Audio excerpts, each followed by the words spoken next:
folks, and welcome back to the Bear Clan Hiking Podcast series. We're on episode 3 today. It's levels of hiking in Sedona. Levels of hiking vary all over Sedona. Now, what's interesting is when people ask me, what kind of a hike is this? What kind of a hike is that trail? What's your favorite trail? Where would you go and what kind of hiking do you do? Ultimately, folks, the levels of hiking in Sedona is about a perspective of the individual giving you the information. In other words, if you asked me what level Bear Mountain is for a hiking trail compared to somebody that does Bear Mountain every day, there's going to be a difference. Some people condition themselves differently for terrain. Some people hike every day. Some people hike 3 times a year. Now, who would you believe in when they tell you a certain level is there? If I hike every day and I tell you there's a scale of 1 to 10, 10 being the hardest and 1 being the easiest, and somebody else that hikes 3 times a year would tell you easy, medium, or hard, you're going to take the information that you're getting, you have to dissect it and kind of figure out where's the information coming from. Are you going to look on the internet and find out the levels of difficulty? Are you going to look on an app and find out the levels of difficulty? Are you going to look on a map and find the levels of difficulty? Well, folks, just to give you an idea as to how varying levels can be, I did a Google search for hiking level of difficulty in the United States. I came up with over 6 million responses about it.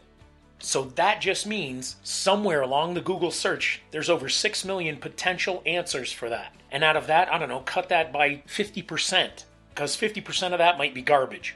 So you're looking at 3 million different responses. You can even cut that in half for the sake of cutting it in half. 1.5 million different responses about hiking level of difficulty. What does it mean? What scale do you have? What scale do you have? It really comes down to your personal opinion and the opinion of the person giving you the information, or the source giving you the information. Because now in this day and age of social media, news, easy access to information, and apps, you're going to get a varying level. It's just kind of like what I tell folks when I do a hike up on top of one of the mountains and I look for an elevation reading. I can use 3 different apps on the same phone and I can get 3 different readings out of the apps, out of that same spot that I'm on. So what does that tell you? It just says that things are going to be different depending on where you're going. So who can you believe? Ultimately, guys, it's like I was saying. When you find a source, find out what kind of Sedona hiker they are, and then you'll have the ability to trust their opinions a little bit more. You go into a gas station and you ask somebody, okay, what kind of hike would you do? Where do you go to hike? If you say, hey, what's a great hiking trail? You know what they're going to tell you? There's a good chance they're going to tell you it's the only things they've heard of. They might not even hike Sedona. So does that mean that you're going to be able to hike what they're telling you to hike? First off, you probably didn't even tell them what kind of a hiker you are. And you didn't ask them what kind of a hiker they are. Your goal is to ask questions to the people that you're asking questions on. Do they hike every day? How often do you hike? And if you do hike here, where do you hike? What trail do you hike, and describe it for me? If I'm afraid of heights, is that going to be a good trail? If I can't do seams, if I can't do rocks, if I can't go up verticals, if I'm looking for something flat, do they post their hikes on social media so that people can see it and watch what they're doing? If you're talking to somebody at a hotel and they're in the concierge portion of the hotel, look at the person and say, well, what kind of hikes do you do? Where do you go? And do you have a social media link so I can see some of the stuff you do? Just as an example, guys, for the last 5 years, I've been averaging about 55 hikes per year, which is a little over 1 hike a week, which to me, it's not enough. But to a lot of people, wow, that's quite a bit. You're hiking once a week.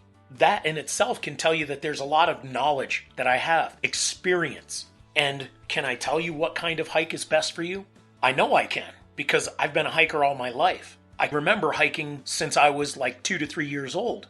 And all the way through my life, I've been a hiker. So my understanding of what it takes to get from point A to point B is pretty incredible. I'm not patting myself on the back, folks. I'm just saying, look, I am a hiker.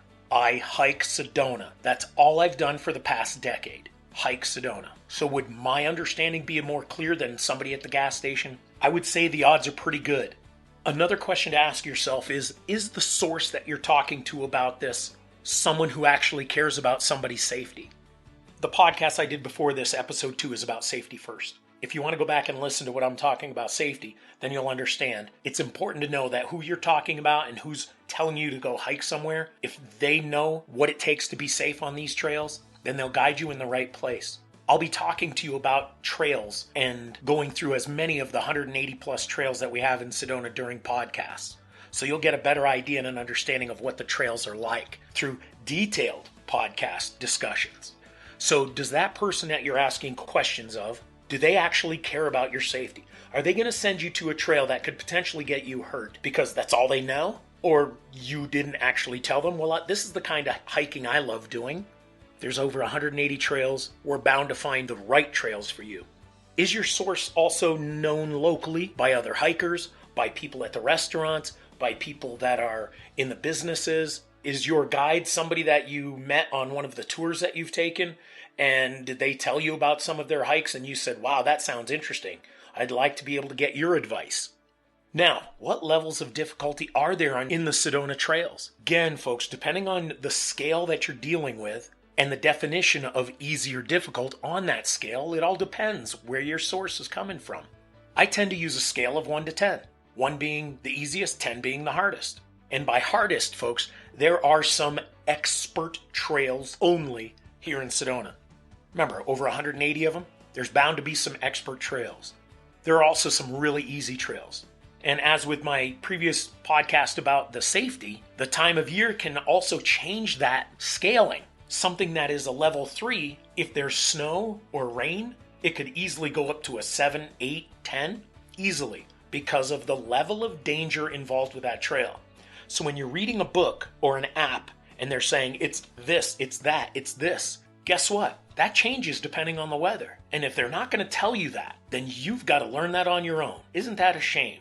Trying to put yourself in a situation that could cause you harm, and you've got to learn it by experience? Folks, if you want to be safe, find the resources that are going to keep you safe. Also, the terrain is very different trail to trail. That's always something to consider as well. What do I got to do about the terrain? What do I have to prepare myself for? Well, if you're reading something on an app, there's a good chance you're not going to get the full details of that terrain. Some trails start out in a nice, calm, flat manner, and then they start getting a little more aggressive, and they get into sandy conditions, which give you a lack of traction. If you've ever tried walking on a beach with sneakers or boots, you'll know what I'm talking about. Well, we are a desert, therefore there is sand here, and you will have some trails that are very difficult and uncomfortable to walk in. And there's also some trails that have root systems. You're zigzagging through a little forest, and there's small trees with growth everywhere, narrow areas, narrow passes, and you might have to step up onto roots and stuff and be very careful. So you've got to know the terrain. And ultimately, guys, using more than one resource is probably ideal. If somebody at the hotel you're staying at tells you to go to the top 5 that all hotels tell you to go to, then go to somebody at a gas station or find somebody that's doing a tour or talk to somebody that's on a trail and say, hey, have you hiked here before? Yeah, I'm a local. Oh, excellent. How many times have you gone on this trail? What kind of a trail is it? Am I dressed okay for this? This is where I hike normally. Is that okay for this trail? You know, folks, do not ever assume you're going to be okay if all you're doing is looking up your information online. It's not going to be the best answer.